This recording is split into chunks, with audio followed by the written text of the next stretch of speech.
Hello again, magical creatures. In the previous two videos, we took this thing from the real world, we put it into paper world, and then we went from paper world to computer world. And in this video, we're going to go from computer world back to real world. And I've already done this using a service called Send Cut Send, which is a company you can upload these digital files to, and they'll send you back some stuff. So a little cardboard protector in the envelope, the actual part sort of glued with plastic. You get these sort of this little documentation of their services, and then a cool little sticker and some sour gummies to give you a sense of the price. This particular bracket that we designed would have cost $250, but they have an order minimum of $30. Shipping is free, or at least was for this, and so I could have had 15 brackets made for $30. It seems like a pretty reasonable price for something custom, but we'll get into this in just a second and see how it goes.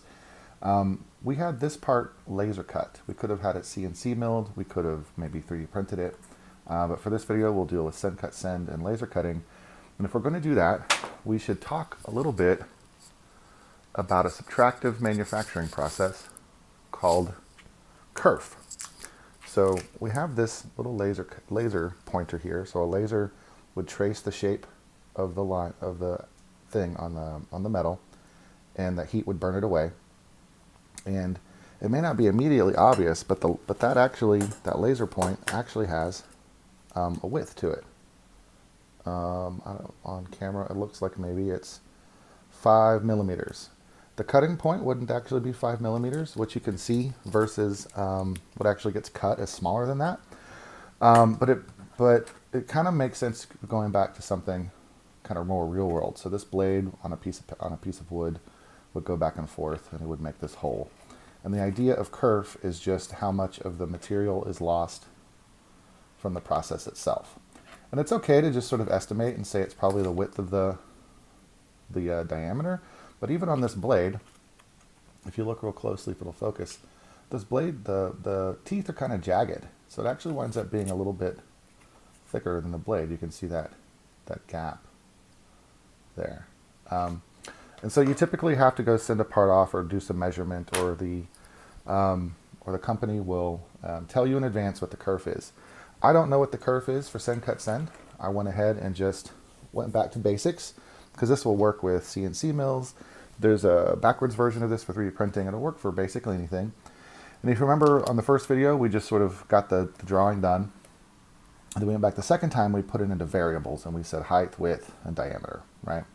And now all we have to do is adjust our formula, figure out what the kerf is, because it's going to, it could, if the company doesn't compensate for you, which it might, we don't know, it could be a little smaller on the edges based on this width. So you may want to actually make it just a little bit wider to compensate for that kerf. And the holes are the same thing. The holes may come in just a little bit smaller or just a little bit bigger based on the kerf. And so you may need to bring them in or out. And so we have this, find out what the kerf is. And we can do that. I ordered this part, and it came in on this wonderful little wrapper here, and we'll just peel it away, and we'll measure it. We'll measure the outside. Hopefully there won't be any kerf. This is my first time checking, actually. Oh, it's right at 10.09. So that seems pretty reliable. That seems pretty solid, right? Same on this side. What about the 30? 3.2. If we really, really, really needed to be precise with this, we would probably take it in just a little bit. That wouldn't be kerf. That's just the accuracy of the machine they're using, plus or minus some distance. I'm going to measure this. So this hole is actually a little smaller than we want it. Let's see if we can, yeah, so 0.25. Now they actually say that their laser is, I think, 0.125 on the website. So we might want to adjust for these holes today. So we're going to go ahead and say that the kerf is what, 0.25? Now let's go in the computer, make this adjustment, and then we'll do the next steps, which is you have to get your file format out, specifically output file for the method, for the service, we'll say. And you have to also adjust for any of the kerf or other like rounded corners or other process-oriented adjustments. And so we'll go do that right now in the computer together. And it'll be, we'll do this, we'll do it for 3D printing, and that should cover both additive and subtractive for you. You'll have the basics for doing all kinds of making. See you in a second. In computer world, and let's pick up where we left off from last time. We created a drawing, and we use variables. On the left here, we have width, height, diameter, and the thickness. And we theoretically, in this in computer world, have this part that we can somehow get output back to the real world. And we are going to go to send, cut, send. So it's literally sendcutsend.com. You'd make an account and upload a part. And ideally, just like how we have the drawing is gray, the parts that are filled in are gray, and send, cut, send is the same way, and then the holes will be white. So let's go ahead, based on the drawing that we made last time, and see what happens. And we'll find there's a bit of an error, but we'll correct it. There are two ways to export from Onshape. And the first is down here at the bottom, and you right click on this thing that says Part Studio, boop, and you go to Export, boop, and you have these options here. But this is format as STL, and the send, cut, send for laser cutting at least only takes DXF or some vector files, which is a 2D drawing. So it's actually going to take our drawing straight from the computer, not this 3D thing we made. So it turns out you can select the sketch over here on the left, and then right click on it and go to export as DXF. And there are some format stuff here. Just want to make sure it says DXF. And you want a Z height 0 and normals to positive, I'm assuming. I don't think we'd want to have them be negative. I don't know, it seems negative to me. So let's go ahead and do our attempt 1 here. Export it. See how it saved down to the computer, and we will upload this drawing. Bottom left hand corner, upload, add new drawing, select that studio file, and let it do its thing. And it is, going through and looking at the lines and trying to interpret them in some way to do some robot stuff. And it comes in and you see that there's an inch and a millimeter. We definitely made this in millimeters, so make sure that's blue. But over here it doesn't look right, does it? There's no holes, and that's because they weren't in our drawing. And this part is white, which means it wouldn't be cut. And that's because the way we drew it is we overlapped these shapes, right? These two rectangles, and it's somehow interpreting that the intersection of these shapes is a cutout. So we'll have to do our drawing yet again, and this is not abnormal. You often have to tweak your drawings for the output. But rather than make a whole new file today, I think what we can do is we can right click on the Part Studio here at the bottom, and we can duplicate it. Boop. And we'll go ahead and name this to, what do we want to call this? Let's call this Laser 1. And I've done some experimentation to see what's the best way. And what it turns out is that we can just go ahead and delete the holes, and we can delete the extrude because we don't need them. Boop. And it turns out that the software interprets things based on the order in which they were created, which I find really interesting. And so what that means is that we created this shape, this rectangle here, and then we created this rectangle. And because they overlap, it considers the intersections a delete. So what we can do here is go to we can actually select all of this. We should be able to, am I going to invert all of it? Yeah. So now we go up to the top tool. Let's do that one more time. So I'm going to select everything.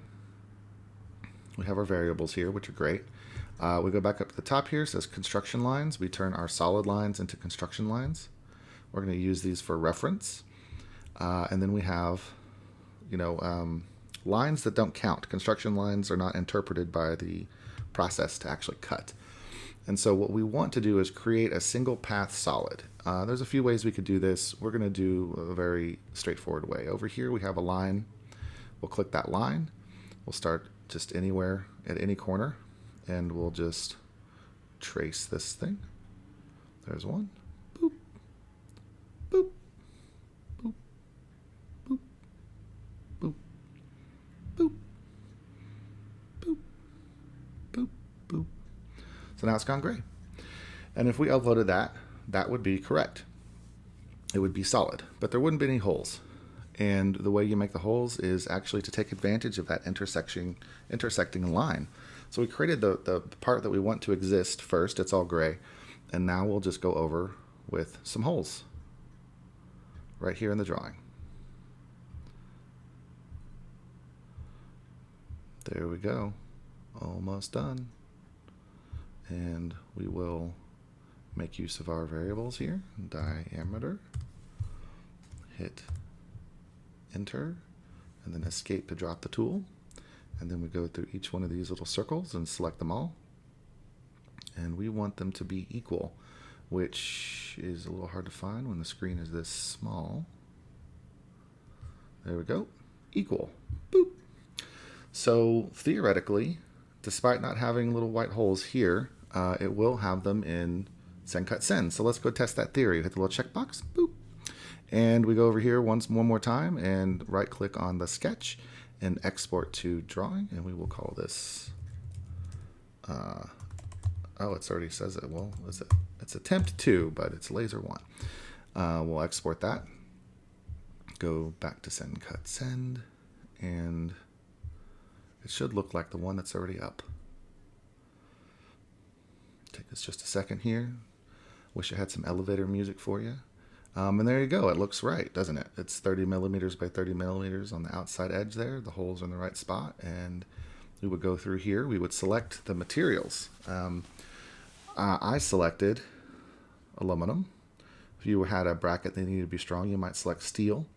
And then there's, within each type of metal, there's different strengths and different costs associated with it. I think I chose the most popular. And then I chose the thickness. If you remember, we had a 2 millimeter thickness, so that's how it winds up turning that drawing into depth there. And then you can't, there's these deburrings, and so you may have noticed in the other video that there's some of the edges are kind of a little rough, and they can deburr it. If you need to bend the bracket, make a right angle bracket for like a bookshelf or something, you can have, there's a bending operations. We'll cover that in the future for sure. But it just basically says that it has to be at least 3 inches to do those kinds of things, right? And so you could powder coat it, you can do all kinds of things, but the cost is $2.50. And we could make multiples. So if we went up here, we wanted to make 15, then we get a reduction in price. That's nice. I didn't notice that last time. $1.50 each now. So then we hit add to cart and view the cart. And, same thing here, $29 minimum, free shipping. And so we could have multiple parts made. And so the only thing wrong with this is that we haven't adjusted for kerf yet. So let's make the adjustment for kerf. We decided, according to our drawing over here on the right, that the kerf would be 0.25. And so all we need to do is go back into our sketch here. Go back to this little guy here. Oh, we need to first make the kerf, don't we? We have to go back in time, back in time. And we will go, where's the variable? Do you see it? I don't see it. It's eluding me. Search tools, variable. Do you see how I did that? Up on the right, there's a little box that you can hit. A little search comes up. You start typing in what you want to find, and boop, then it'll pop up. So we want to call this kerf, and we decided that it was going to be 0.25 millimeters so that these holes can be perfect, because holes for screws, you want them to be perfect. Go back to our sketch, do this here, and it was two small, was it not? So we want to do diameter plus curve. Now, the only thing about this is that when you're dealing with circles, we just did 0.25 in each direction, did we not? No, we did diameter. If this is radius, that would have been 2 of them.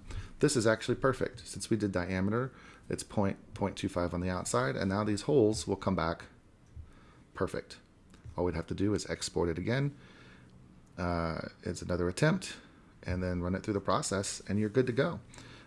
So I hope this video was helpful. I hope you feel empowered to make fun little brackets.